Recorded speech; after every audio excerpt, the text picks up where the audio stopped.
Welcome back to day 4 of the 100 horror films in 31 days. Today I got in 4 films. Not too bad. First up is 1967's Mad Monster Party. The theme of the day was animated horror films, which is why I watched this. This was actually the subset pick. Now this for people of my age that were like under 10 years old, in and around the time of the late 60s and early 70s, there was a group, a producer called Rankin and Bass, and they made these animated puppetry type movies that still play today. You know, for Christmas, you got everybody knows Rudolph the Red-Nosed Reindeer. That's a Rankin and Bass animated film. Uh, and interestingly enough, this they called it stop motion animatic. The actual people that did this was a guy named Mushinaga, and it was Mom Production Company in Tokyo, Japan. So I never knew that. I always thought Rankin and Bass did the animation, but actually it was done by the Japanese. Um, it's a lost art. Puppetry is clearly a lost art, given all the computer CGI going on, and it was great to kind of reminisce and revisit a childhood friend in the Mad Monster Club. Uh, there Boris Karloff played the mad scientist and did the voiceover for that. Phyllis Diller, the comedian Phyllis Diller, played Boris's mate. So you had some acting talent behind these little puppets as far as voiceovers. Um, this film was like 90 minutes long, and it does overstay its welcome a little bit. Let's be honest. I mean, I think if you didn't grow up as a young kid in the late 60s, early 70s, this is going to be kind of an exercise in tedium, I think, for you. And even for me today, rewatching it, uh, I would have much preferred 30 minutes than 90 minutes, quite honestly. But it was fun. I mean, it's something different. It's a lot of musical numbers interspersed with all the monsters. What was interesting about this film was they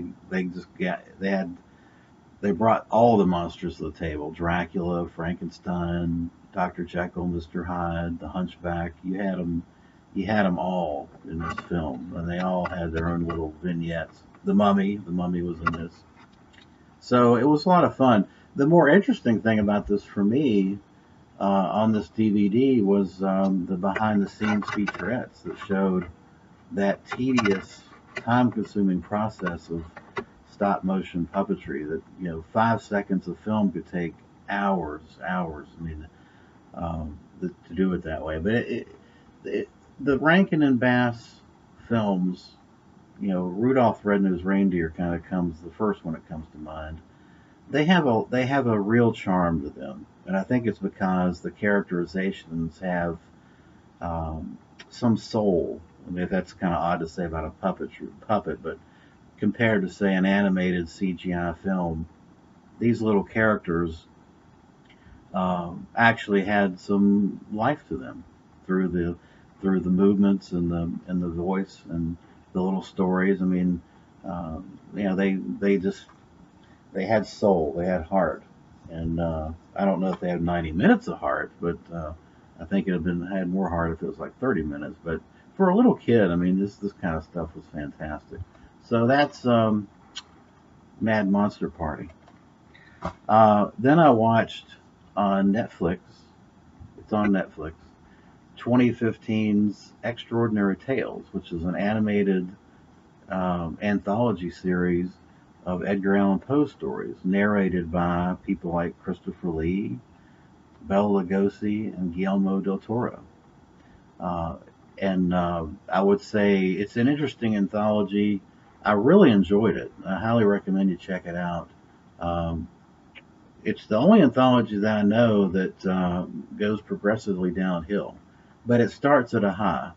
Christopher Lee starts out with a fantastic story of the House of Usher. It's done beautifully, and of course Christopher Lee's voice just You hang on every word when he's talking. That was fantastic. The Fall of the House of Usher story was fantastic. Then you got Bela Lugosi on the Telltale Heart story. That was really, really good too. The others were okay, but they didn't that they should have put Chris Lee's at the end. I mean, they just got him out of sequence because the best two of the four were at the front of the film. It's only 75 minutes, so it's a quick watch. Guillermo del Toro did a story, the Valdemar story, I believe. But yeah, it was a lot of fun. I enjoyed it quite a bit. Then I watched another Netflix film, The Stranger, which was produced by Eli Wallace. I think it's a Chilean film, and it's a take on the vampire mythos.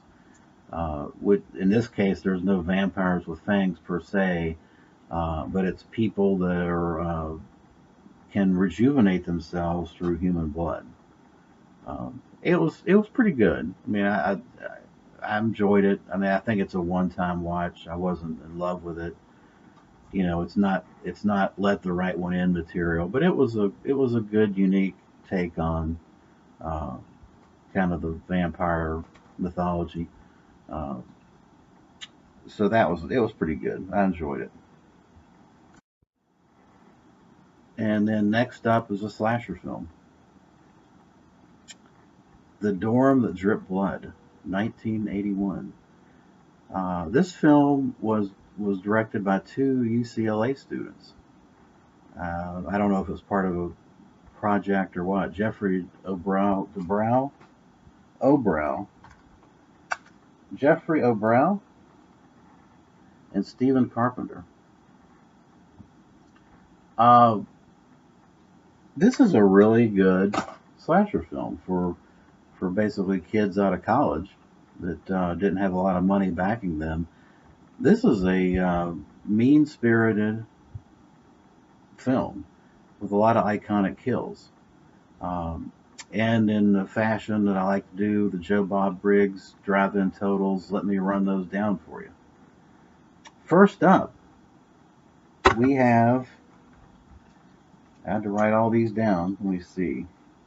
So, first up, we have a strangulation and hand splitting with a machete right off the get go.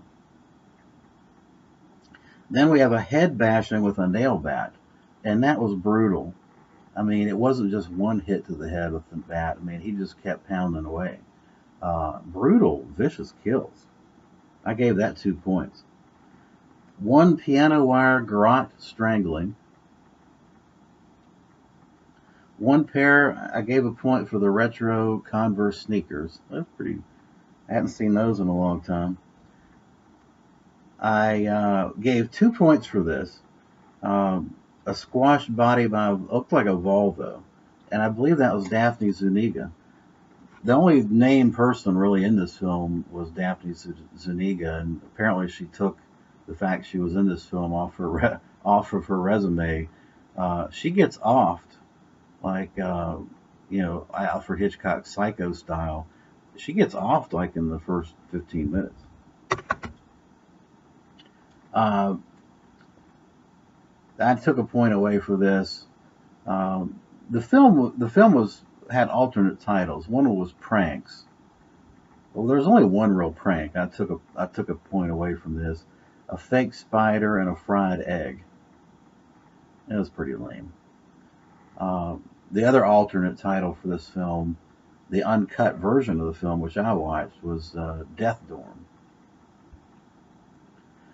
1 point for D Cup Tits, and then her name is Chandra. It's her only acting credit, and her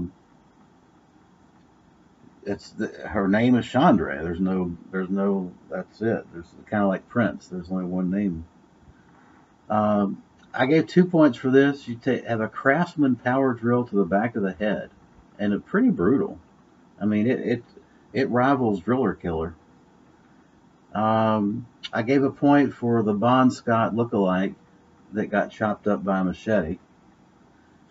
I took 1 point off. I should have taken more off for this. They ripped off the Psycho music, the screeching. They that screeching Psycho sound from the shower scene. They played the shit out of that in this movie, and it got to be annoying. I should have taken 2 points off for that, and then 1 point for a boiling water kill. And that gets you to right up to 10, which is a passable slasher film. And quite honestly, production values weren't too bad with this. It was quite a bit. It was dark. It was dark in a lot of scenes, and obviously they didn't have a lot of money for the lighting and that type of thing. But yeah, I mean, I thought it was a very passable film. The best line of the film is, "I don't want to go to sleep tonight. Not with these nuts running around. Hey, I have an idea. Let's split up and look for the killer." Classic slasher stupidity. Drive-in award nominations go to the prankster in this film, I believe it's Stephen Sachs. Is that it? Yeah, Stephen Sachs, who played Craig. And actually, Stephen Sachs went on to be a pretty successful screenwriter. So, uh, good for you, Stephen. Other than that, really everybody in this, with the exception of Daphne Zuniga, was one and done. I mean, this was pretty much it for them. That's Death Dorm, or the dorm that dripped blood. Um, I probably should talk about the plot a little bit. Basically, I cover it, but essentially, you've got a group of kids that are going to.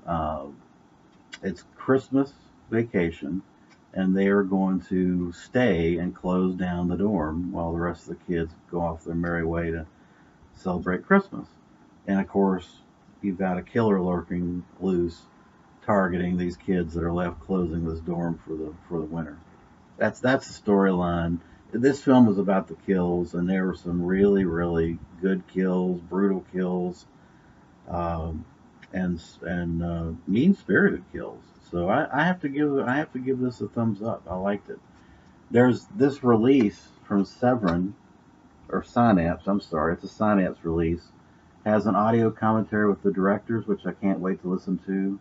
An interview with the composer, who I want to kill with that damn screeching Psycho ripoff.